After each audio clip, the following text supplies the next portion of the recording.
سبحان الله والحمد لله لا إله إلا الله الله أكبر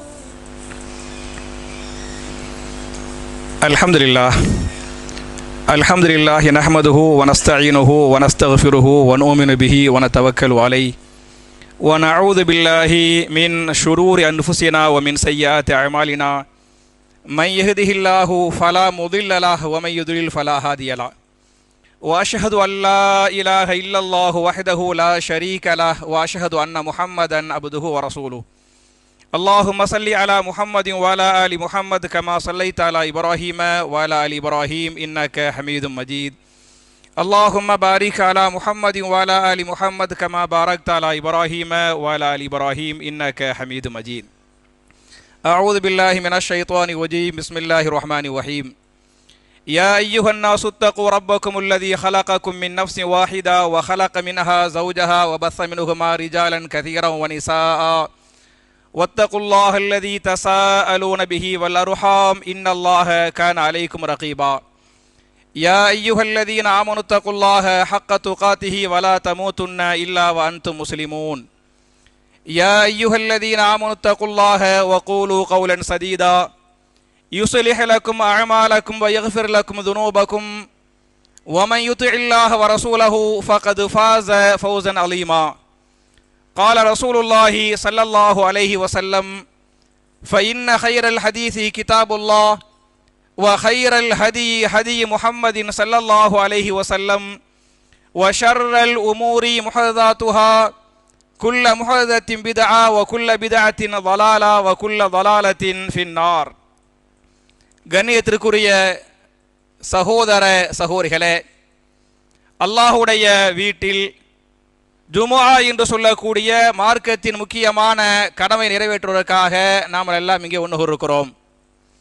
இப்படிப்பட்ட நல்ல சந்தர்ப்பத்தில் ஷிருக்கை விட்டு பாதுகாப்பும் இப்ராஹிம் அலைஹிஸ்ஸலாம் அவர்கள் கேட்ட துஆவும் என்கிற தலைப்பில் சில விஷயங்களை உங்களோடு பரிமாறிக்கொள்ள நான் ஆசைப்படுகிறேன். என் அருமை சகோதரர்களே, தாய்மார்களே, நம்ம ஷிருக்கை விட்டு பாதுகாப்பு பெறணும். அல்லாஹ் நம்ம எல்லாரையும் பாதுகாக்கணும். நம்ம செய்யக்கூடிய பாவங்கள்ல மிகப்பெரிய பாவம், மிகப்பெரிய அநியாயம் எது என்று சொன்னால் என்னவாக இருக்கிறது? ஷிருக்காக, அல்லாஹ்வுக்கு இணை வைத்தலாக இருக்கிறது என்பதை நாம் எல்லோரும் அறிவோம். எனவேதான் இப்ராஹிம் அலைஹிஸ்ஸலாம் அவர்கள் அல்லாஹ்விடத்தில் கேட்ட பல்வேறு துஆக்களில் ஒரு துஆ என்ன என்று சொன்னால், சூரா இப்ராஹிம் என்று சொல்லக்கூடிய 14வது அத்தியாயத்தின் 35வது வசனத்தில் அந்த துஆவை அல்லாஹ் பதிவு செய்கிறான். வைது கால இப்ராஹீமு ரப்பிஜ்அல் ஹாதல் பலத ஆமினா வஜுனுபுனி வபனிய அன் நஅபுதல் அஸ்னாம். வைது, நீங்கள் எண்ணி பாருங்கள், நீங்கள் நினைத்து பாருங்கள். நம்மளை அல்லாஹ் ஞாபகப்படுத்தி பார்க்க சொல்றான்.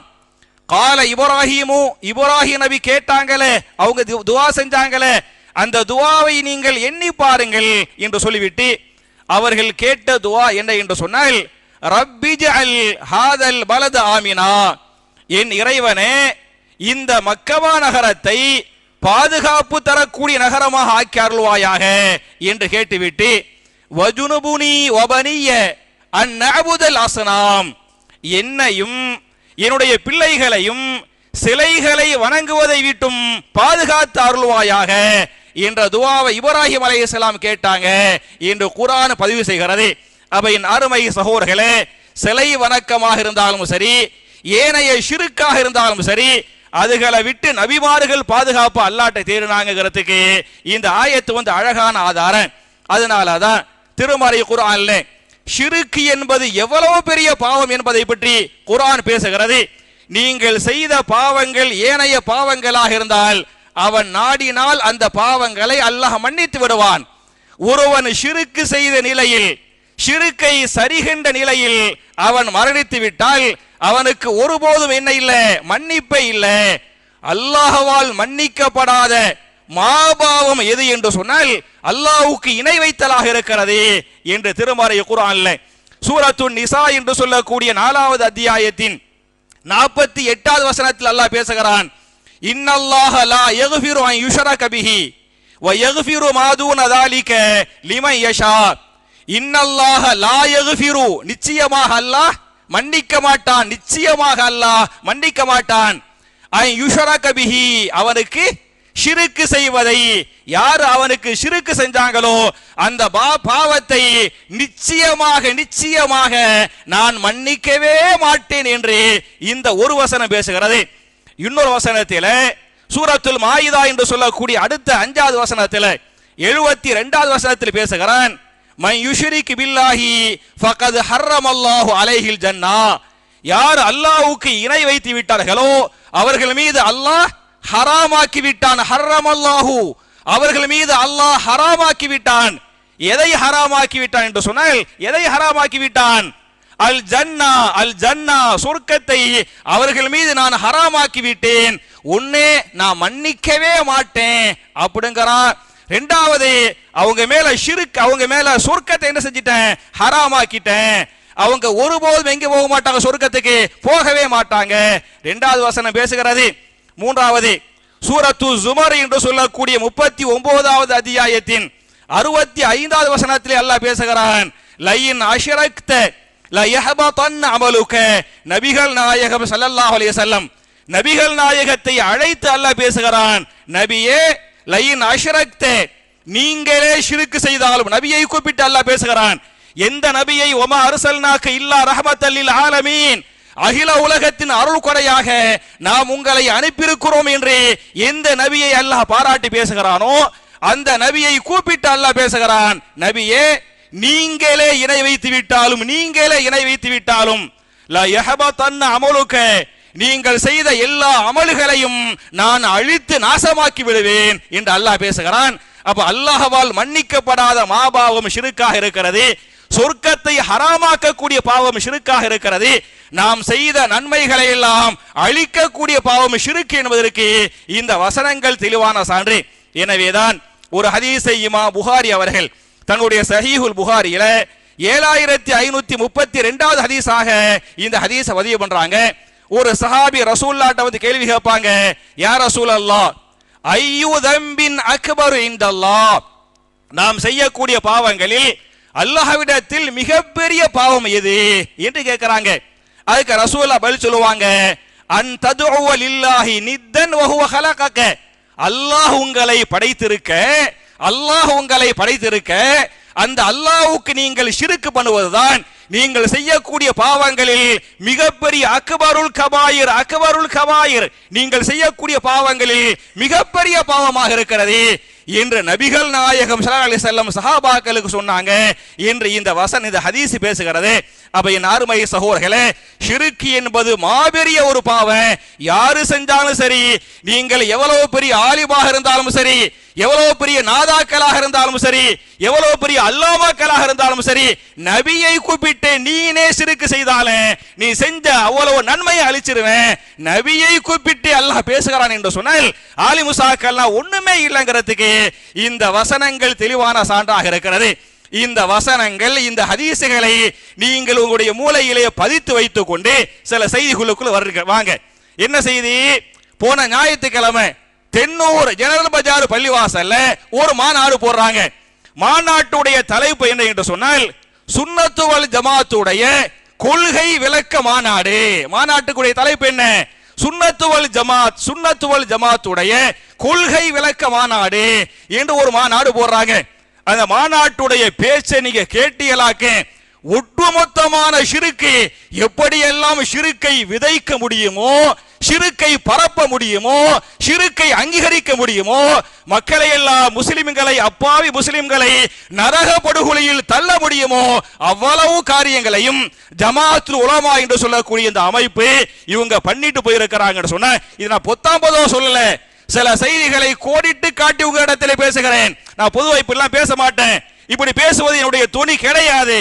ஆனாலும் மக்களை நரகத்துல தள்ளுறாங்கல்ல, அப்படிப்பட்ட பாவிகளை அடையாளம் காட்ட வேண்டும், அவர்கள் அடையாளப்படுத்தப்பட வேண்டும். நீங்கள் எல்லாம், நீங்கள் மாத்திரமல்ல, அதை யாரெல்லாம் கேட்கிறாங்களோ அவர்கள் நரகத்திற்கு சென்று விடக்கூடாது என்று அந்த அல்லாஹ்வுடைய அச்சத்தோடு இந்த செய்தியை பேசுறேன்.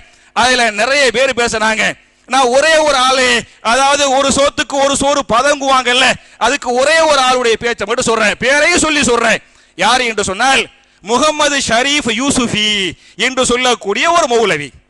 முகமது ஷரீஃப் யூசுஃபி என்று சொல்லக்கூடிய இந்த மௌலவி திருச்சியில் எங்கே பணியாற்றுகிறார் என்று சொன்னால் முகமதுபுரா பள்ளிவாசல், பாலக்கரை, அதை ஒட்டி ஆழ்வார்தோப்பு, அந்த ஆழ்வார்தோப்பு தண்டவாளத்துக்கு பக்கத்துல முகமதுபுரா பள்ளிவாசல் இருக்கா இல்லையா, அந்த பள்ளிவாசலுடைய இமாமாக இருக்கக்கூடிய முகமது ஷரீஃப் யூசுஃபி அவர்கள் ஒரு பயான் செய்கிறார். அந்த மாநாட்டில் அவருக்கு கொடுத்த தலைப்பு என்ன என்று சொன்னால் வலிமார்களுடைய கண்ணியமும் வலிமார்களுடைய ஆற்றலும் அவுலியாக்களுடைய கண்ணியமும் அவுலியாக்களுக்கு அல்லாஹ் கொடுத்த ஆற்றலும் என்று ஒரு தலைப்பு கொடுத்துக்கிறாங்க. அந்த தலைப்பில் அவர் பேசுகிறார். அதுல அவர் என்ன சொல்றாருன்னு சொன்னா, அவருடைய அப்படியே வார்த்தை, வலிமார்கள் சொன்னால் அது அதை அல்லாஹ் சொன்னது போன்று, வலிமார் அவுலியா ஒன்றை சொல்லிவிட்டால் அது அவுலியா சொல்லல, அது யார் சொன்னது, அதை அல்லாஹ் சொல்லிவிட்டான் என்று நம்ப வேண்டும் என்று அவர் பேசுகிறாரு. அவர் ஒருவேளை அவுலியாவே இருக்கட்டுமே, ஒரு அவுலியா ஒன்றை சொல்லிவிட்டால் அது அல்லாஹ் சொன்ன மாதிரியா? அப்ப அவுலியா சொன்னது அல்லாஹ் சொன்னது என்று சொன்னால் அவுலியாவை என்ன வாக்கிட்டாங்க, அல்லாஹ் வாக்கிட்டாங்களா இல்லையா? அது ஷிருக்கு இல்லையா என்பது மாத்திரமல்ல, அதை விட கொடுமையான வார்த்தை, இந்த வார்த்தையை அவுலியாக்கள் சொல்லிவிட்டால் அது அல்லாஹ் சொன்னது போன்று, அல்லாவே சொன்னது மாதிரி போன்று அல்ல, அல்லாவே சொன்னது மாதிரி அப்படின்னு 25 நிமிஷம் பேசினார். 25 நிமிஷத்துல 12 நிமிஷம் 15 செகண்ட், புரிஞ்சா? அந்த 12வது நிமிஷம் 15வது செகண்ட் நீங்க பாத்தீங்களாக்க இந்த வார்த்தையை சொல்றாரு, அவுலியா சொன்னா அது யார் சொன்ன மாதிரி, அல்லாஹ் சொன்ன மாதிரி ஒரு செய்தி. அப்புறம் அதே 12வது நிமிஷம் 30வது செகண்ட்ல அடுத்த ஒரு குண்டத்துக்கு போடுறாரு. என்ன குண்டு என்று சொன்னால், நாமலெல்லாம் இன்றைக்கு நடமாடி கொண்டிருக்கிறோமா இல்லையா, நாமலெல்லாம் நடமாடுவதற்கு யார் காரணம் என்று சொன்னால் அந்த அவுலியாக்குடைய பரக்கத்து தான் காரணம். அந்த அவுலியாக்குடைய பரக்கத்தால் தான் நாம் நடமாடிக்கொண்டு, சுப்ஹானல்லாஹ் சுப்ஹானல்லாஹ் சுப்ஹானல்லாஹி ஜல்ல ஜலாலஹு, நம்மளை எல்லாம் அல்லாஹ் மன்னிக்கனே, அஸ்தக்ஃபிருல்லாஹல் அலீம் மின் குல்லி தம்பின் வ அதூபு இலைக. அவர் சொல்றாரு, அல்லாஹ்வுடைய கருணை, அல்லாஹ் அந்த சின்ன ஒரு நரம்பை பிடிச்சி இழுத்துட்டாரு வைங்க, ஒரு சின்ன ஒரு நோய் அல்லாஹ் கொடுத்துட்டா நம்மளால கோடி கோடியாக வச்சிருந்தாலும் ஒன்னும் போக பண்ண முடியாது, கபருக்கு போயிடனே, நரகத்துக்கு போயிடனே. அவர் பேசுகிறார், அவுலியாக்களுடைய பரக்கத்தால் தான் நாமெல்லாம் நடமாடி கொண்டிருக்கிறோம் என்று ஒரு ஆலிமுசா பேசுகிறார். சுன்னத்து வல் ஜமாத்துடைய கொள்கை முழக்கம் என்று சொல்லி, இதுதான் சுன்னத்து வல் ஜமாத்துடைய கொள்கையா என்பதை நீங்கள் யோசித்து பாருங்கள் என்பது மாத்திரமல்ல, அதிலேயே அவர் பேசுகிறார். என்ன சொல்றார் என்று சொன்னால், அல்லாஹ் தண்ணிலும் இருக்கிறான், இந்த மண்ணிலும் இருக்கிறான். அல்லாஹ் ரப்பே இருக்கிறானா, அல்லாஹ் தண்ணிலும் இருக்கு. இந்த அத்வைத கொள்கை வாங்கல, மாற்று மதத்துல ஒரு கொள்கை அத்வைத கொள்கை, எல்லாமே கடவுள், எல்லாமே கடவுள், நீங்களும் கடவுளே, நானும் கடவுளே, நாயும் கடவுள், பன்றியும் கடவுளே, அப்படிங்கிற ஒரு அத்வைத கொள்கை இருக்கிறது. இந்த சூஃபிசம், இஸ்லாத்துல சூஃபிசம் வாங்க, இந்த கொள்கை அவர் சொல்றாரு. என்ன சொல்றாரு, அல்லாஹ் தண்ணிலும் இருக்கிறான், இந்த மண்ணிலும் இருக்கிறான், இந்த அண்ட சராசரங்கள் அனைத்திலும் அல்லாஹ் இருக்கிறான் என்று அவர் பேசுகிறாரே, இதுதான் சுன்னத்து வல் ஜமாத்துடைய கொள்கையா? அல்லாஹ் எங்கே இருக்கிறான் என்று குர்ஆன் பேசுகிறது. இது அடிப்படை அகீதாங்க. ஒரு முஸ்லிம் சிந்திக்க வேண்டிய, நம்ப வேண்டிய அடிப்படை அகீதா. அல்லாஹ் எங்க இருக்கிறான்? அல்லாஹ் மண்ணிலே இருக்கிறான், அல்லாஹ் உங்கள்கிட்ட இருக்கிறான், அல்லாஹ் எங்க இருக்கிறான்? அல்லாஹ் வானத்தில் இருப்பதாக ஒரு வசனம் பேசுகிறது திருமறை குர்ஆன்ல. நம்ம எல்லாருக்கும் தெரிஞ்ச சூரத்துல் முல்க், தபாரக்கல்லதி பியதிஹில் முல்க் என்று சொல்லக்கூடிய 67வது அத்தியாயத்தின் 16வது வசனத்திலே அல்லாஹ் எங்கே இருக்கிறான் என்பதை தன்னை பற்றி அல்லாஹ் ரப்புல் ஆலமீன் பேசுகிறான். ஆமின்தும் மன் ஃபிஸ் ஸமாயி அன் யக்ஸிவ பிக்குமுல் அர்ள ஃபைதா ஹிய தமூத் அன்தும் மன் ஃபிஸ் ஸமாயி. சமானா வானம், சமானா என்ன? வானம். வானத்தில் அல்லாஹ் இருக்கிறானே, அந்த அல்லாஹ்வை பற்றி உங்களுக்கு அச்சமில்லாமல் இருக்கிறதா? அந்த அல்லாஹ்வாகிய நான் நினைத்தால் பூமியில் ஒரு பூகம்பத்தை உருவாக்கி உங்களை எல்லாம் பூமியில் சுருக செய்து விடுவேன் என்று பேசுகிறானே. வானத்தில் இருக்கக்கூடிய என்னை பற்றி உங்களுக்கு அச்சம் இல்லாமல் இருக்கிறதா என்று நான் அல்லாஹ் வானத்தில் இருப்பதாக இந்த வசனம் பேசுகிறது. இன்னொரு வசனத்தில் இன்னும் தெளிவாக அல்லாஹ் பேசுகிறான். சூரத்து தாஹா என்று சொல்லக்கூடிய 20வது அத்தியாயத்தின் 5வது வசனத்தில் அர் ரஹ்மானு அலல் அரிஷிஸ்தவா, டைரக்டா சொல்றாங்க, அல்லாஹ் டைரக்டாக அல்லாஹ் பேசுகிறான்.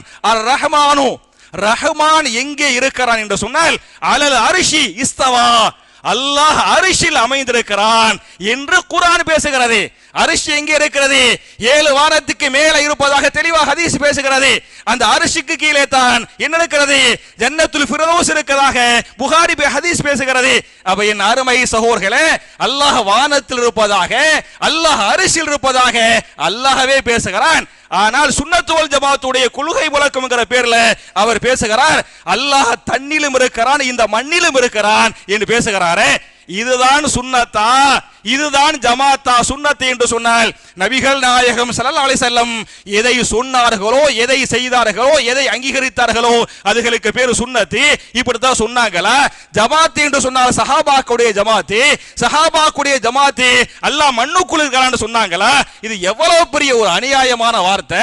மட்டுமல்ல, இதையெல்லாம் சொல்லிவிட்டு இந்த அவுலியாக்கள் மகான்கள் இருக்கிறாங்களே, இங்க மகான்களுடைய மகத்துவம் என்ன தெரியுமா அப்படின்னு சொல்லிவிட்டு 4 கதை சொல்றார். நான் பொதுவா ஜும்மாவுல இந்த ஸ்டைல்ல பேச மாட்டேன், கதை சொல்றது என் வேலையும் கிடையாது. என் ஸ்டைலே ஆயத்து ஹதீஸ் ஆயத்து ஹதீஸ் விட்டுட்டு போயிட்டு இருப்பேன். நீங்க ஏத்துக்கிறீங்க, அதான் என்னுடைய ஸ்டைலு. ஆனால் ஒரு மக்களை நரகத்துல தள்ளுறாங்கல்ல, அந்த மக்களுக்கு விழிப்புணர்வு காட்டுவது.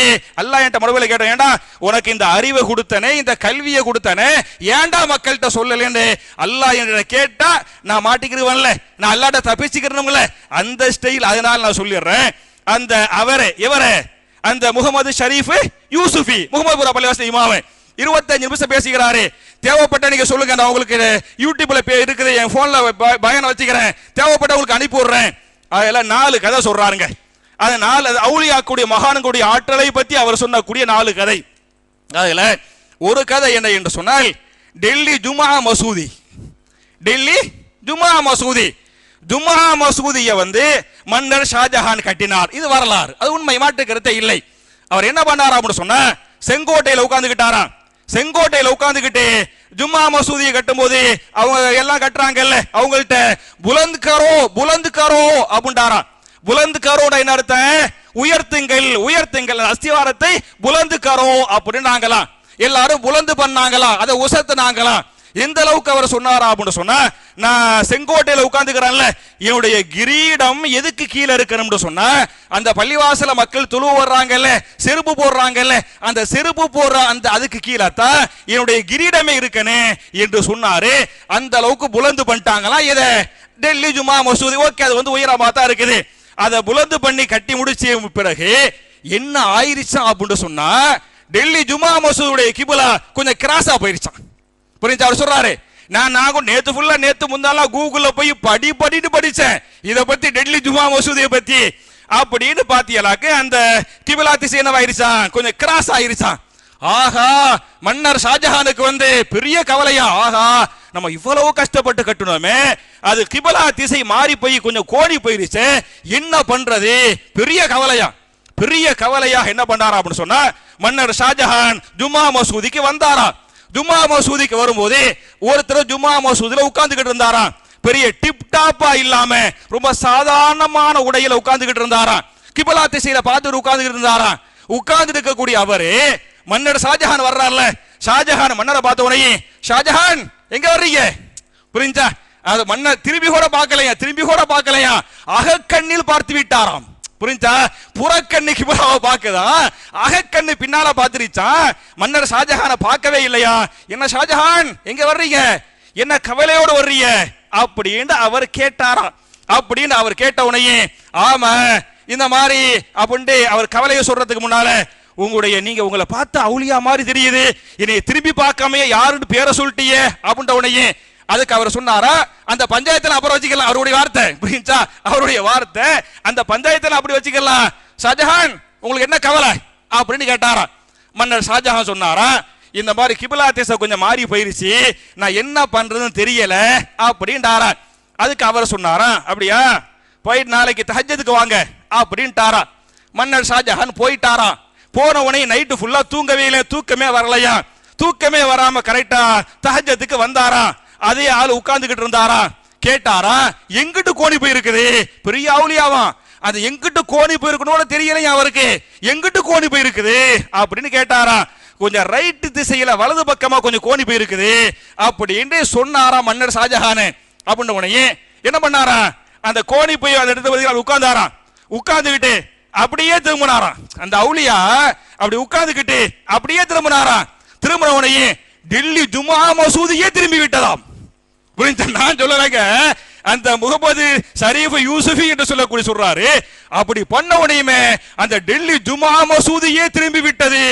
சுபஹானல்லாஹ், பாருங்கள், இதான் அவுலியாக்களுடைய கராமத்து, அவுலியாக்களுடைய திறமை. ஒரு சின்ன கீரல கூட இல்லாமல் டெல்லி ஜும்மா மசூதியே திரும்பி விட்டது. நான் பார்த்தேன், பார்க்கக்கூடிய அவர் சொல்றாரு, நான் இதை என் வார்த்தை கிடையாது, பார்க்கக்கூடிய வாய்ப்பை அல்லாஹ் எனக்கு கொடுத்தா, நான் பார்த்திருக்கிறேன், முடிந்தால் நீங்களும் பார்த்து விட்டு வாருங்கள் அப்படின்னு சொல்றான்னு சொன்னா, அப்ப ஒரு பக்கம் அல்லாஹ் அவுலியாக்குடைய பரக்கத்தை கொண்டு தான் நம்ம நடமாடிக்கிட்டு இருக்கிறோம் ஒரு பக்கம். ரெண்டாவது என்ன, அல்லாஹ் மண்ணில் இருக்கிறான், அல்லாஹ் மண்ணுக்குள்ள இருக்கிறான் அப்படிங்கிறது. மூணாவது என்ன, வலிமார்கள் சொல்லுவது அல்லாஹ் சொல்றது அப்படிங்கிறது. இதெல்லாம் ஷிருக்கு இல்லையாங்க, கதை இல்லையாங்க. அப்புறம் பாத்தீங்களாக்க எக்கச்சக்கமான கதைகள்ங்க, ஒன்னு ரெண்டு கதை இல்ல. இன்னொரு கதையை அவர் சொன்ன ஒரு கதை, 2 சஹாபா கூடிய பேர். எதுக்கு சொல்ல வர்ற அப்படின்னு சொன்னா, அந்த எல்லாருடைய பேச்சையும் இப்படித்தான், எல்லாருடைய பேச்சையும் இப்படித்தான் பேசுறாங்க. ஒரு ஆளை மட்டும் வச்சு சொல்லிட்டு போயிருவோம். அதுக்காக தான் சொல்றேன். 2 சஹாபாக்கலாம். ஒரு சஹாபி உசைத் பின் ஹுலைர் ரலியல்லாஹு அன்ஹு, இன்னொரு சஹாபி உபாதா பின் பிஷர் ரலியல்லாஹு அன்ஹு.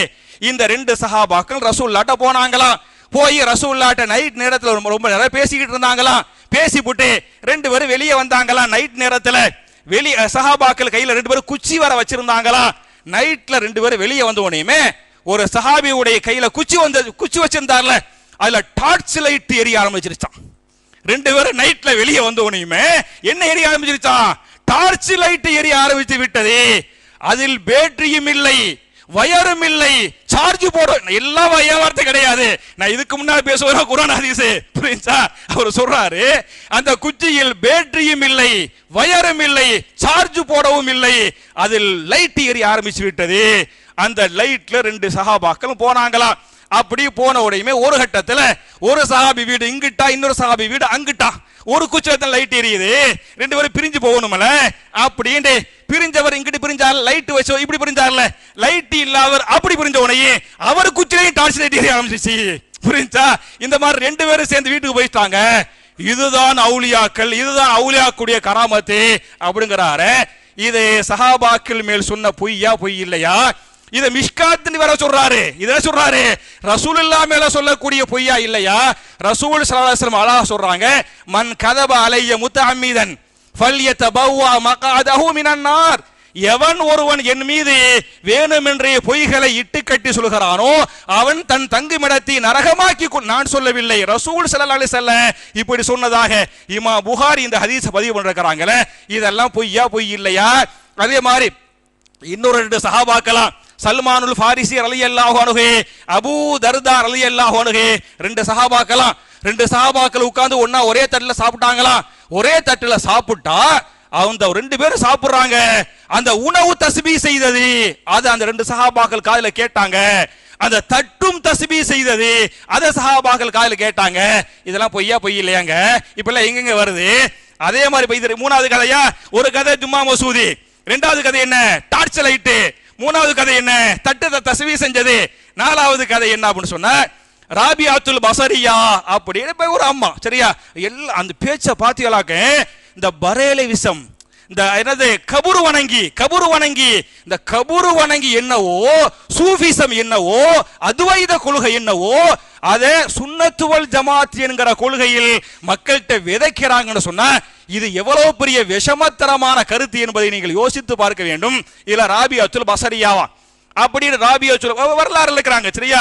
ராபியாத்துல் பஸரியான ஒருத்தவங்கலாம், அவங்க நைட்ல இருக்கும் போதே ஒரு திருடரே அவர் வீட்டுக்கு போயிட்டாராம். போகும்போதே கையில போர்வை எடுத்துட்டு போனாராம். ஏன் விரிச்சு வச்சு அம்புட்டையும் அள்ளி திருடி கட்டி கொண்டு வந்துடணும் அப்படின்னு போர்வையை தூக்கிட்டு போனாராம். போனா அந்த அம்மா தொழுதுகிட்டு இருந்தாங்களா, தேடி பார்த்தாரா, வீட்டுல ஒண்ணுமே கிடைக்கலையா. ஒரே ஒரு மண் கோவலை மட்டும் அதுல தான் ஒது செய்வாங்களாம். அந்த மண் கோவலை மட்டும் தான் கிடைச்சிச்சான். இதான் கிடைச்சிச்சு, இதையாச்சும் எடுத்துட்டு போயிருவோம் அப்படின்னு எடுத்துக்கிட்டு வெளியே வந்தாராம். வீட்டை விட்டு வெளியே வந்தா கண் தெரியாமல் போய் விட்டது. இந்த ராபியாத்துல் பஸரியா அவுலியா இருக்கிறாங்கல்ல, அந்த அவுலியாவுடைய கராமத்து, அவுலியாவுடைய வல்லம, அவுலியாவுடைய சக்தியில என்னவாயிருச்சான், கண் தெரியாம போயிருச்சான். ஆஹா, கண் தெரியாம போயிருச்சே. நம்முடைய தொழில்நுட்பம், அந்த வார்த்தை திருடுவது தொழில்நுட்பம், திருடுவது என்ன தொழில்நுட்பம். ஆகா, தொழில்நுட்பத்தில் தோத்து போயிட்டோமே அப்படி நினைச்சு உள்ள கண்ணு போன பிறகு எப்படி உள்ள போனாரு, எங்க தடுக்கினாரு, எங்க போய் விழுந்தாரு, அதெல்லாம் அவங்க தெரியல, அப்படி சொல்லவும் இல்லை. திருப்பி உள்ள போய் கோலையை வச்சுட்டாராம். கோலையை வச்ச உடனே கண் பார்வை வந்துருச்சான். சரியா, வெளியே வந்துட்டு ஆகா மறுபடியும் திருடி ஆவணும், ரெண்டாவது தடவை எடுத்தாராம், கண் பார்வை போயிருச்சான். பிரிச்சு வச்சாராம், வந்துருச்சான். மூணாவது தடவை எடுத்தாராம், கண் பார்வை போயிருச்சான். போனவனையுமே ஒரு அசரீரி ஒரு சத்தம் வானத்திலிருந்து கேட்டுச்சான். அவருடைய பேரை சொல்லி, ஏய் கொண்டு போய் கோலையை வச்சிரு, இவ்வளவு நேரம் கண் பார்வையை தான் எடுத்துக்கிறேன், உன் உயிரை எடுத்துருவேன் அப்படின்னு ஒரு சவுண்ட் வந்துச்சான். அப்படின்னு வந்தவனையே கொண்டு போய் கோவலையை கொண்டு போய் வச்சிட்டாரு. கண் பார்வை வந்துருச்சு. அம்மாவும் வந்து தொழுகை, ராபியாத்துல் பஸரியா அம்மா என்ன பண்றாங்க, தொழுகையை முடிச்சிட்டாங்க.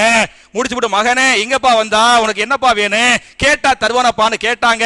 நான் இந்த மாதிரி சொன்னேன். முதல்ல 2 ரக்காத் தொழுவுங்கன்னு சொன்னாங்க. நான் தொழுதேன், நானும் சுஜூது பண்ணேன், அவரும் சுஜூது பண்ணாரு. நான் ராபியாத்துல் பஸரியா அம்மா சுஜூதுல அவருக்காக நிறைய பாவ மன்னிப்பு கேட்டாங்களா, அவங்க சுஜூதெல்லாம் பண்ணி புட்டு எந்திரிச்சு பாக்குறாங்களா, திருடர் சுஜூதிலே கிடக்கிறாராம். காத்தாட வெளியே வந்து உட்கார்ந்துட்டாங்களா, ரொம்ப லேட்டா அவர் சுஜூது முடிச்சு வந்தாரா.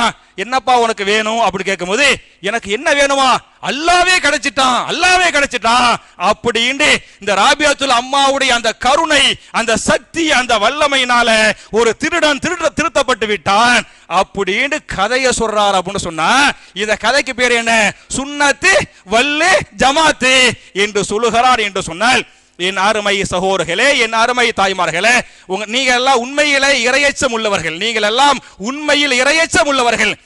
எதுக்கு சொல்ல வரேன்னு சொன்னா, மாஷா அல்லாஹ் தபாரக் அல்லாஹ், ஒரு நன்மையான விஷயத்துக்கு நீங்க உதவி செய்யுங்கன்னு கேட்கும் போது எவ்வளவு உதவி செய்றீங்க. உண்மையிலே பொதுமக்களை பொறுத்தவரை ஏன் உதவி செய்றீங்க, இது கொடுத்தா மறுமையில பல மடங்கு அல்லாஹ், அதானங்க நம்பிக்கை. 1000 ரூபாய் கொடுத்தா அல்லாஹ் பல லட்சமா தருவான். அந்த மறுமை நம்பிக்கை, அந்த இறையச்சம் தான் உங்களை சதக்கா செய்ய வைக்கிறது. அந்த இறையச்சம் தான் உங்களை இபாதத்துகள் செய்ய வைக்கிறது. என் அருமை சகோதரர்களே, என் அருமை இறையச்சம் உள்ளவர்களே, முத்தகீன்களே, இப்படிப்பட்ட முத்தகீன்கள் மூமின்களே, சுன்னத்து வல் ஜமாத்துங்கிற பேர்ல ஷிர்க்க சொல்லி வழிகெடுக்கிறாங்கன்னு சொன்ன அவர்கள் விஷயத்தில் நீங்கள் மிகவும் கவனமாக. நான் இந்த முகமது ஷரீஃப் யூசுஃபுடைய பேச்சு மட்டும் சும்மா ஒரு இதுக்காக சொன்னேன், பாக்கி பேச்சையும் எடுத்துட்டு வைங்கல. ஒவ்வொரு வாரமும் இப்ராஹிம் நபியுடைய துஆ விட்டு தலையை மாத்தி விட்டு போயிடணும், புரிஞ்சா? அந்த மாதிரி இருக்கேன். சும்மா ஒரு உதாரணத்துக்காக ஒன்ன சொல்றேன். அதுக்கு மேலேயும் பாத்தியலாக்க நம்மளை திட்டி, அவரை திட்டி, இவரை திட்டி, எல்லா அமைப்புகளையும் திட்டி, எல்லா தலைவர்களை திட்டி, எல்லாத்தையும் திட்டுறது, புரிஞ்சா? ஜாக்கு பேரு ஜாக்க சொல்லி ஜாக்குடைய தலைவர்களை திட்டி, அஹ்ல ஹதீஸ் சொல்லி அஹ்ல ஹதீஸ் தலைவர்களை திட்டி, ஜமாத்துல் இஸ்லாமிய சொல்லி எல்லாம் பேரு ஜமாத்துல் இஸ்லாம சொல்லி, மௌலானா அபுல் ஆலா மௌதூதியை திட்டி, டாக்டர் ஜாகிர் நாயக சொல்லி அவரை திட்டி, முகமது பின் அப்துல் வஹாப் அவர்களை சொல்லி அவர்களை திட்டி, அதே மாதிரி இந்த தௌஹீத் பேசுறாங்களே, தௌஹீத் பேசக்கூடிய அறிவு கெட்டவர்களே வார்த்தை. சரி, இவர் இல்ல வேற ஒருத்தர், அவர் தான் ஜமாத் உலமாவுடைய மாநில பொதுச் செயலாளரா. அவர் பேசுகிறாரு, தௌஹீது என்று சொல்லக்கூடிய அறிவு கெட்டவர்களே, நான் உங்களுக்கு தான் சொல்கிறேன் என்று. நான் அப்பதான் நினைச்சேன், மோடி 3வது தடவை பிரதமரா வந்தாரு இல்லங்க, 30வது தடவை பிரதமரா வந்தாலும் இவங்க திருந்த மாட்டாங்க. இவங்க தான் சுன்னத்து வல் ஜமாத்து, இவங்க தான் ஜமாத் உலமா, இவங்க தான் ஜமாத் உலமாவுடைய மாநில செயலாளர் என்று சொன்னால், அப்ப இவங்களுக்கு என்ன அறிவு இருக்குது, என்ன சமுதாயத்து மேல ஒரு அக்கறை இருக்குது என்று நீங்கள் யோசித்து பாருங்கள். அதை விட ஒரே ஒரு செய்தியை நான் சொல்லி முடிச்சிடுறேன். அதுல வழக்கத்துக்கு மாத்தமாக ஒரு கேள்வி நிகழ்ச்சி வச்சாங்க, புரியுச்சா? நான் ஃபுல்லா இதுக்குள்ள போனேன், சரியா? ஒவ்வொன்றா கையில வச்சுக்கிறேன், ஒரு போன்ல வச்சுக்கிறேன். கேள்வி பதில் வச்சாங்க. அதுல அரபி காலேஜ் உடைய ஒரு உஸ்தாதாக இருக்கக்கூடிய ஜலாலுத்தீன் அன்வாரி பேரோடு தான் சொல்றேன், சரியா? திருச்சி அரபி காலேஜ் உடைய ஆசிரியராக இருக்கக்கூடிய பேர் என்ன, ஜலாலுத்தீன் அன்வாரி. அவர்கிட்ட ஒரு கேள்வி கேட்கிறாங்க, தர்காவுல போய் ஆண்களும் பெண்களும் தர்காவுல போய் ஜியாரத் பண்ணலாமா அப்படின்னு கேட்டாங்க. அவருடைய பதில் பாதி சரி பாதி தப்பு, சரியா? இவர் அளவுக்கு மோசம் இல்லை. யாரு? இந்த முகமது ஷரீஃப் அளவுக்கு மோசம் இல்லை. புரிஞ்சா? பாதி சரியா சொன்னாரு, பாதி தப்பா சொன்னார். அதுல என்ன சொன்னார் அப்படின்னு சொன்னா, முதல்ல ஒரு ஹதீஸ குன்து நஹைதுக்கும் அன் ஜியாரத்தில் குபூரி ஃபஸூருஹா, இது முஸ்லிம்ல 1977வது ஹதீஸா பதிவு செய்யப்பட்டிருக்கிறது. ரசூல் ஸல்லல்லாஹு அலைஹி வஸல்லம் சஹாபாக்களுக்கு சொன்னார்கள், என் அருமை சஹாபாக்களே, ஒரு காலத்துல கபூர் ஜியாரத் செய்ய வேண்டாம் என்று உங்களை நான் தடுத்திருந்தேன், இப்ப தடையை நீக்கிட்டேன், என்ன செய்யுங்க, நீங்கள் ஜியாரத் பண்ணுங்கள் என்ற ஒரு ஹதீஸ் இருக்கிறது. இந்த ஹதீஸை சொல்லி ஜியாரத் பண்ணலாம், இதுக்கு தர்காவுக்கு சொல்றாரு. புரிஞ்சா?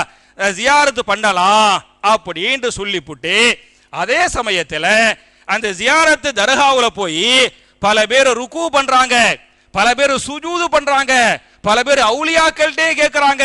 அப்படிலாம் கேட்க கூடாது. அழகா அந்த வார்த்தை அழகா சொன்னார். பள்ளிவாசல் வந்து இய்யாக நஅபுது வ இய்யாக நஸ்தஈன், நாங்கள் உன்னையே வணங்குகிறோம், உன்னிடமே உதவி தேடுகிறோம் என்று பள்ளிவாசலில் அல்லாஹ்விடத்தில் உதவி தேடிவிட்டு தர்காவில் போய் அவுலியாக்களிடத்தில் உதவி தேடுவது என்பது தப்பு.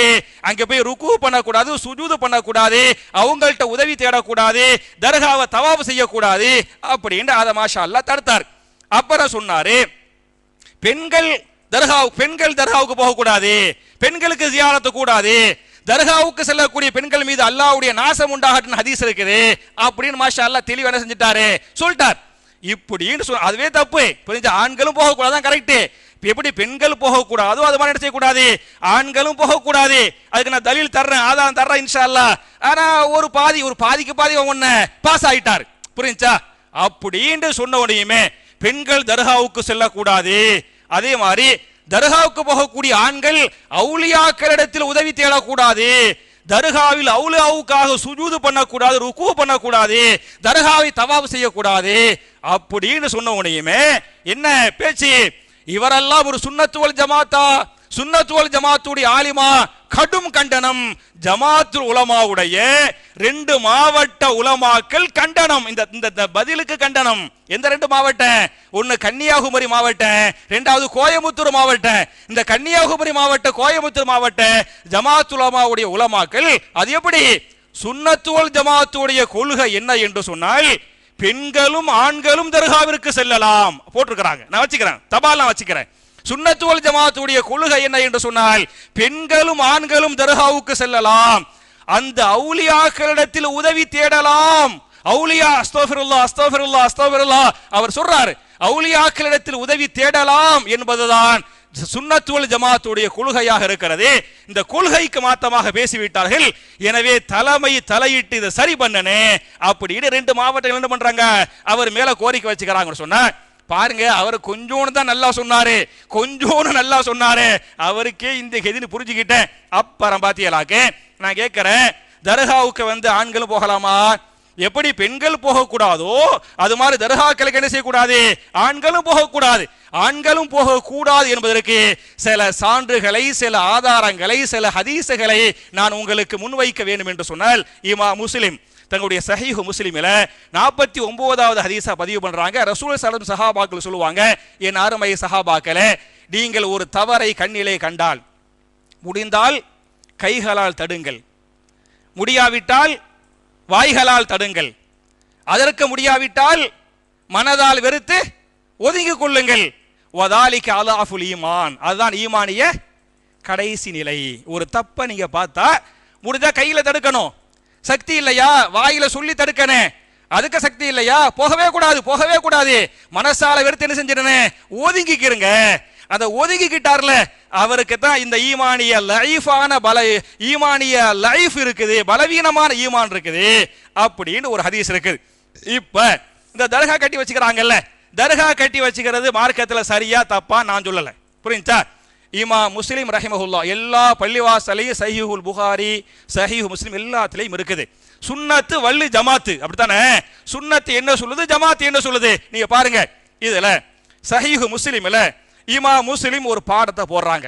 அப்படியே பாடத்தை வாசிக்கிறேன். பாபுல் அம்ரி பி தஸ்வியத்தில் கபுரி. பாபு என்று சொன்னால் பாடம், அம்ரு என்று சொன்னால் கட்டளை, தஸ்வியத் என்று சொன்னால் தரையோடு தரையாக ஆக்க வேண்டும் என்பதுக்குரிய கட்டளை, கபுர் என்று சொன்னால் கபுர். புரியா? கபுரை பூமிக்கு மேலே உயர்த்தப்பட்ட கபுரை தரையோடு தரையாக ஆக்க வேண்டும் என்பதை பற்றிய பாடம். பாடத்துக்கு தலை புரியுதா? பூமிக்கு மேலே உயர்த்தப்பட்ட கபறுகளை தரையோடு தரையாக ஆக்க வேண்டும் என்பதை பற்றிய பாடம் என்ற ஒரு பாடத்தை போட்டுவிட்டு இமாம் முஸ்லிம் அவர்கள் 1763 சகோதரர்கள், தயவு செய்து அல்லாஹ்வுக்காக நீங்க தொழுகையெல்லாம் முடிச்சு வீட்டுக்கெல்லாம் போன பிறகு தமிழ்ல இருக்கு பத்தியெல்லாம் சஹீஹ் முஸ்லிம் தமிழ்ல இருக்கு பத்தியெல்லாம் அந்த தமிழ்லே நீங்க படிச்சு பாருங்க. தமிழ்ல தான் இந்த நம்பர் 1763 ஹதீஸ். அதுல இந்த பாடத்தை போட்டு இமாம் ஒரு ஹதீஸை பதிவு பண்றாங்க. சுமாமா பின் ஷுஃபை ரஹிமஹுல்லாஹு அலைஹி, இவங்க ஒரு தாபியி. இவங்க ஃபலாலா பின் உபை ரலியல்லாஹு அன்ஹு சஹாபி. இவங்க எல்லாம் சேர்ந்து ரோம் தேசத்துக்கு போறாங்க. ரோம் தேசத்தில் இருக்கும்போது இவங்களுடைய குழுவில் ஒருவர் ரோமில் வஃபாத் ஆகிவிட்டார். ரோமுல மூத்தா போனவனையுமே என்ன சொல்லுவாங்க அப்படின்னு சொன்னா, இந்த ஃபலாலா பின் உபை ரலியல்லாஹு சஹாபி இருந்தாங்கல்ல, இந்த சஹாபி சொல்லுவாங்க, அவருடைய கபரை என்ன செய்யுங்கன்னு சொன்னா, பூமிக்கு மேல பெருசா உயர்த்தாதீங்க, பூமியோடு பூமியா என்ன செய்யுங்க, நம்ம எல்லாம் அடக்கம் என்ன பண்றாங்க பத்தியலா அது மாதிரி கட்டுங்க. அந்த அவருடைய வார்த்தையை அப்படியே வாசிக்கிறேன். சமிஅத்து ரசூலல்லாஹி ஸல்லல்லாஹு அலைஹி வஸல்லம் யஅமுரு பித்தஸ்வியதிஹா, ரசூல் ஸல்லல்லாஹு அலைஹி வஸல்லம் சொல்ல நான் கேட்டிருக்கிறேன், கபரை எப்படி கட்ட வேண்டும் என்று சொன்னால் பூமிக்கு மேலே உயர்த்தாமல் என்ன செய்யணும், சாதாரணமா தான் வைக்கணும் அப்படின்னு ரசூலுல்லாஹ் சொல்லிருக்கிறாங்க. பெரிய அளவுக்கு இவருடைய கபரை கட்டிடக்கூடாது அப்படின்னு சொன்னதாக ஒரு ஹதீஸ் பேசுகிறது. அப்ப நீங்க தர்காவுக்கு போனீங்களாக்க, தர்காவுடைய அவுலியாவுடைய கபர் அப்படியா இருக்கு, மண்ணோடு மண்ணா பூமியோடு பூமியாவா இருக்கு, ரொம்ப பெருசா 4 அடி 5 அடிக்கு இருக்கு. ஒரு தப்பு, ஒரு தப்பு நடந்தா கையில தடுங்க, இல்லாட்டி வாயில தடுங்க, இல்லாட்டி மனசால வெறுத்து ஒதுக்குங்க இருக்குங்களங்க. இது முதல் தப்பு.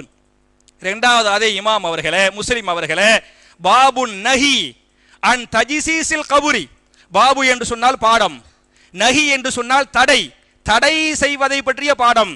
அன் ஜஸ்ஸஸ யுஜஸ்ஸிஸு என்று சொன்னால் அந்த பூசுறாங்கல்ல, கபருக்கு மேல பூசுறாங்கல்ல, அந்த பூசுவதை பற்றிய பாடம். கபூர்னா கபூர், கபூரில் பூச வேண்டாம் என்பதை பற்றிய பாடம். கபூர்ல எதையும் போட்டு பூசிராதீங்க, மண் அப்படி வச்சிட்டு வந்துருங்க என்ற பற்றிய பாடம். அன் தஜ்சீஸில் கபூரி வல் பினாய் அலைஹி, அதற்கு மேல் கட்டடம் கட்டக்கூடாது, பூசக்கூடாது என்பது மட்டுமல்ல, அதை சுத்தி என்ன செய்யக்கூடாது, தர்கா கட்டுறாங்கல்ல, தர்கா கட்டக்கூடாது என்பதை பற்றிய பாடம் அப்படின்னு போட்டு அதுல 1765 சஹீஹ் முஸ்லிம் தமிழ்ல இருக்கு, படிச்சுக்கலாம். 1765 ஹதீஸ். அப்படியே ஹதீஸை வாசிக்கிறேன். நஹா ரசூலுல்லாஹி ஸல்லல்லாஹு அலைஹி வஸல்லம் ஐயு ஜஸ்ஸஸல் கபுர வ அன் யுக்அத அலைஹி வ அன் யுபுனா அலைஹி, ரசூல் ஸல்லல்லாஹு அலைஹி வஸல்லம் தடுத்தார்கள், ஐயு ஜஸ்ஸஸல் கபுர, கபருக்கு மேல் பூசப்படுவதையும், வ அன் யுக்அத அலைஹி, கபருக்கு மேல் உட்காருவதையும், வாய் யுபுனா அலைஹி, கபரை சுத்தி கட்டடம் கட்டுறாங்கல்ல, தர்காக்கள் கட்டுறாங்கல்ல, தர்காக்கள் கட்டுவதையும் ரசூல் என்ன பண்ணாங்க, தடுத்தார்கள். நானாங்க சொன்னேன், ரசூல் ஸல்லல்லாஹு அலைஹி வஸல்லம் தடுத்ததாக இமாம் முஸ்லிம் பதிவு பண்றாங்களே. அப்ப தர்காவே கட்டக்கூடாது, தர்காவே கட்டக்கூடாது அப்படின்னு ரசூலுல்லாஹ் சொல்லியிருக்க, போகலாமா போகலாமா? அதுக்கு மேல ஒரு ரெண்டு ஹதீஸ் இன்னைக்கு உங்களை சோதிக்க நான் விரும்பல, 2 ஹதீஸை நான் சொல்லி முடிச்சிடுறேன். அதே முஸ்லிம்ல 1764 ஹதீஸ். அதுல அலி ரலியல்லாஹு அன்ஹு, சரியா, அவங்க ஹலீஃபாவா இருக்கும்போது அபூ ஹய்யாஜில் அஸதி ரஹ்மத்துல்லாஹி அலைஹி அவங்கள்ட்ட சொல்லுவாங்க, அலா உபுஇதுக அலா மா பஅஸனி அலைஹி ரசூலுல்லாஹி ஸல்லல்லாஹு அலைஹி வஸல்லம், ரசூல் ஸல்லல்லாஹு அலைஹி வஸல்லம் என்னை எதற்காக அனுப்பினார்களோ அதற்காக நான் உன்னை அனுப்ப விரும்ப மாட்டாயா அப்படின்னு கேட்டுப்புட்டு ஒரு வேலைக்கு அனுப்புறாங்க. யாரு அனுப்புறது? அலி ரலியல்லாஹு அன்ஹு அபூ ஹய்யாஜில் அஸதி அனுப்புறாங்க. அப்ப அலி ரலியல்லாஹு சொல்றாங்க, ரசூலுல்லாஹ் எனக்கு இந்த வேலையை கொடுத்து அனுப்புனாங்க, இந்த வேலையை செஞ்சுட்டு வந்தேன், இப்ப மறுபடியும் முளைச்சிருச்சு, நீங்க அந்த வேலையை பாருங்க அப்படின்றாங்க. ரசூலுல்லாஹ் கொடுத்த வேலை என்ன என்று சொன்னால், இந்த அலி ரலியல்லாஹு செஞ்ச வேலை என்ன என்று சொன்னால், வலா கபுரன் முஷ்ரிஃபன் இல்லா சவ்வைத்தஹு, பூமிக்கு மேலே உயர்த்தப்பட்ட கபறுகளை உடைத்து தரையோடு தரையாக ஆக்காமல் நீ வந்து விடாதே. ரசூலுல்லாஹ் சொன்னாங்க. ரசூல் ஸல்லல்லாஹு அலைஹி வஸல்லம் அலி ரலியல்லாஹு அன்ஹுக்கு உத்தரவிட்டாங்க, அலியே, பூமிக்கு மேலே உயர்த்தப்பட்ட கபறுகளையும் அதை சுத்தி கட்டப்பட்ட கட்டிடங்களையும் உடைத்து தரையோடு தரையாக ஆக்காமல் நீ வந்து விடாதே. அன்றைக்கு யூதர்கள் இந்த வேலையை பண்ணாங்க, பண்ணி வச்சுக்கிறாங்க. எந்த கபூர்கள் எல்லாம் பூமிக்கு மேலே உயர்த்தப்பட்டிருக்கிறதோ, தர்காக்கள் என்ற பேருவையில போட கட்டப்பட்டிருக்கிறதோ, அதை உடைச்சிட்டு வந்துரு அப்படின்னு ரசூலுல்லாஹி ஸல்லல்லாஹு அலைஹி வஸல்லம் எனக்கு உத்தரவிட்டாங்க. நான் அந்த வேலையை செஞ்சேன். இப்ப 40 வருஷம் 30 வருஷமா ஆயிருச்சு. நீங்க சில யூதர்கள் அந்த மாதிரி கட்டிட்டாங்க, நீ என்ன செய்ய, தர்காக்களை உடைச்சிட்டு வா அப்படின்னு அலி ரலியல்லாஹு அன்ஹு ரசூலுல்லாஹ்வுடைய ஹதீஸை மேற்கோள் காட்டி அனுப்பி விட்டாங்க. அவர் தர்காக்களையும் கபர்களையும் உடைச்சிட்டு வந்தாரு. இதை நான் சொல்லவில்லை, அதை இமாம் முஸ்லிம் அவர்களே 1764 இந்த 3 ஹதீஸ் படிங்க. 1763 64 65 படிச்சு பாருங்க. ஒரு ஹதீஸ சொல்லி முடிச்சிடுறேன். யார் இந்த மாதிரி தர்காக்களுக்கு சப்போர்ட் பண்றாங்களோ, தர்காக்களுக்கு போறாங்களோ, போகலான்னு ஃபத்வா கொடுக்குறாங்களோ, அவர்கள் எல்லாம் அல்லாஹ்வால் சபிக்கப்பட்டவர்கள், அல்லாஹ்வுடைய லஅனத்துக்குரியவர்கள். இதை நான் சொல்லவில்லை, ரசூல் ஸல்லல்லாஹு அலைஹி வஸல்லம் சொன்னதாக இமாம் புகாரி தங்களுடைய ஸஹீஹுல் புகாரியின் 435 436 புகாரி படிச்சு பாருங்க. 435 436 ரெண்டு ஹதீஸை நீங்க படிங்க. ஹதீஸ் அப்படியே வாசிக்கிறேன். லஅனத்துல்லாஹி அலல் யஹூதி வன் நஸாரா இத்தஹது குபூர் அன்பியாஹி மசாஜித் யுஹذிரு மா ஸனஉ. லஅனத்துல்லாஹ், அல்லாஹ் அவர்களை அழித்து நாசமாக்குவானாக. எவர்களை? அலல் யஹூதி வன் நஸாரா, யஹூதிகளை யூத நசாராக்களை அல்லாஹ் அழித்து நாசமாக்குவானாக.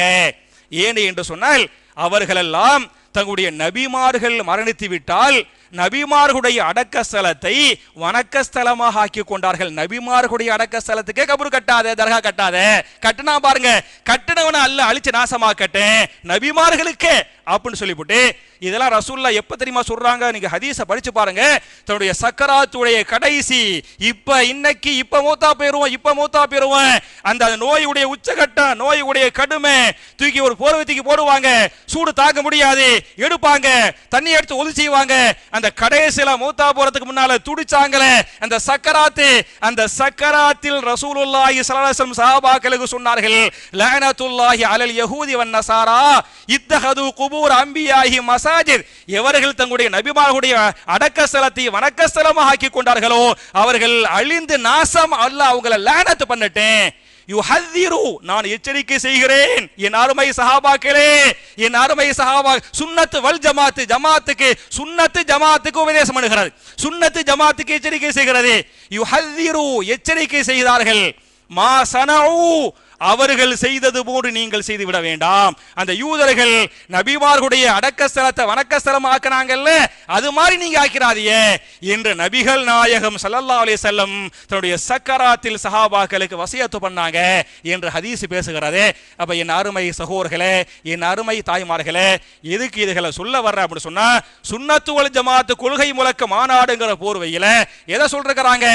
ஷிருக்கையும் பித்அத்தையும் நரகப்படுகொலையில் எப்படியெல்லாம் மக்களை தள்ளணும் அப்படின்னு திட்டமிட்டு இந்த வேலையை செஞ்சிருக்கிறாங்க. அதனால நீங்கள் அவர்கள் எவர்களாக இருந்தாலும் எல்லாருடைய பேரையும் சொல்லுவேன், ஆனா சொல்ல நான் விரும்பல, எல்லாருமே இப்படிதான்.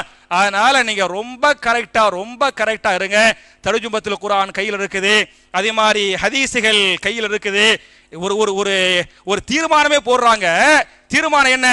நீங்கள் யாரும் தர்ஜுமத்துல் குர்ஆனையும் ஹதீஸையும் படிக்க கூடாது. ஒரு தீர்மானம், 12 தீர்மானம் போட்டுக்கிறாங்க. 12 தீர்மானத்துல தர்ஜுமத்துல் குர்ஆனையும் ஹதீஸையும் யாரும் படிக்க வேண்டாம் தீர்மானங்க. இது சுன்னத்தாங்க, இது ஜமாத்தாங்க. யோசிச்சு பாருங்க, புரிஞ்சா? அப்ப என் அருமை சகோதரர்களே, நபிகள் நாயகம் ஸல்லல்லாஹு அலைஹி வஸல்லம் எந்த வழியை சஹாபாக்களுக்கு காட்டினாங்களோ, சஹாபாக்கள் எந்த வழியை பின்பற்றினாங்களோ அந்த வழியை பின்பற்றக்கூடிய நல்லவர்களாக நாம் எல்லோரையும் அல்லாஹ் ஆக்கி, இது போன்ற மகா பாவிகள், ஷிருக்கை தூண்டக்கூடிய பாவிகள், இந்த ஷிருக்கு இந்த பித்அத் போன்ற பாவங்களை விட்டும் நாம் எல்லோரையும் அல்லாஹ் பாதுகாத்து அருள்வானாக என்ற துஆவோடு முடிக்கிறேன். ரப்பனா ஆத்தினா ஃபித் துன்யா ஹஸனத்தன் வ ஃபில் ஆখিরাতি ஹஸனா வ கினா அஸாபன் நார்.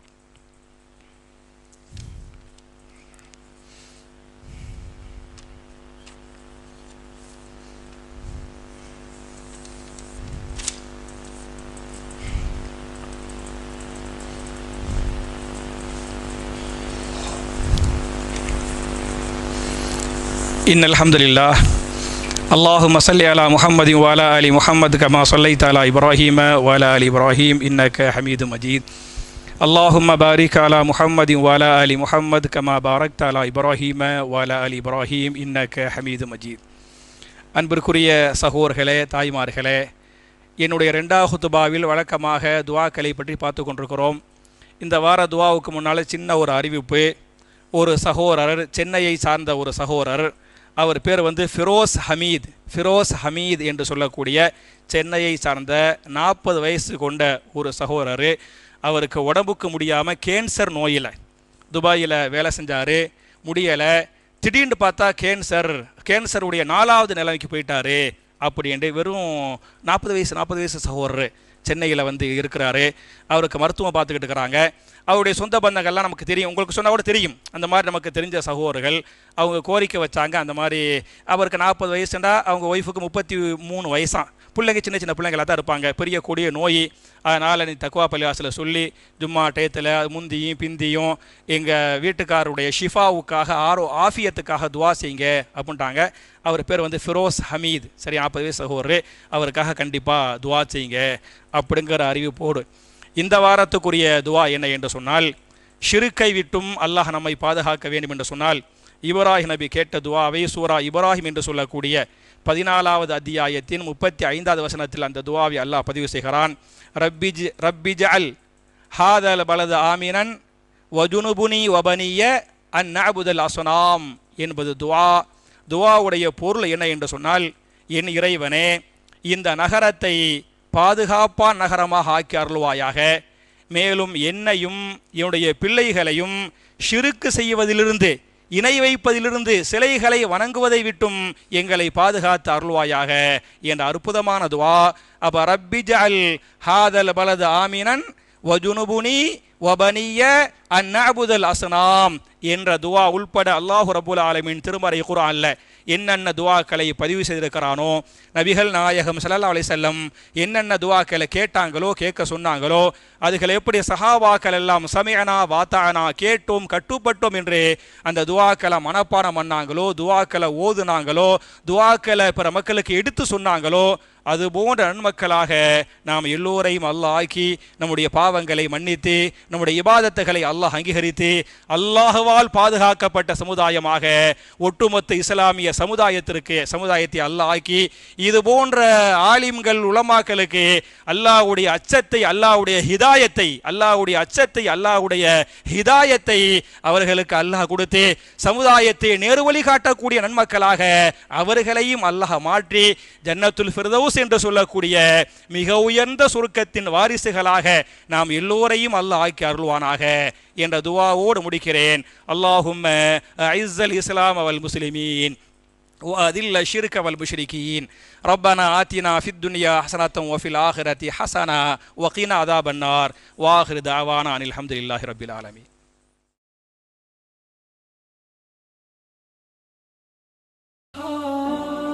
என் சகோதர சகோதரிகளுக்கு அஸ்ஸலாமு அலைக்கும் வரஹ்மத்துல்லாஹி வபரகாத்துஹு. நம் தக்வா சேனலை லைக், ஷேர், சப்ஸ்கிரைப் செய்து பெல் பட்டனை கிளிக் செய்யுங்கள்.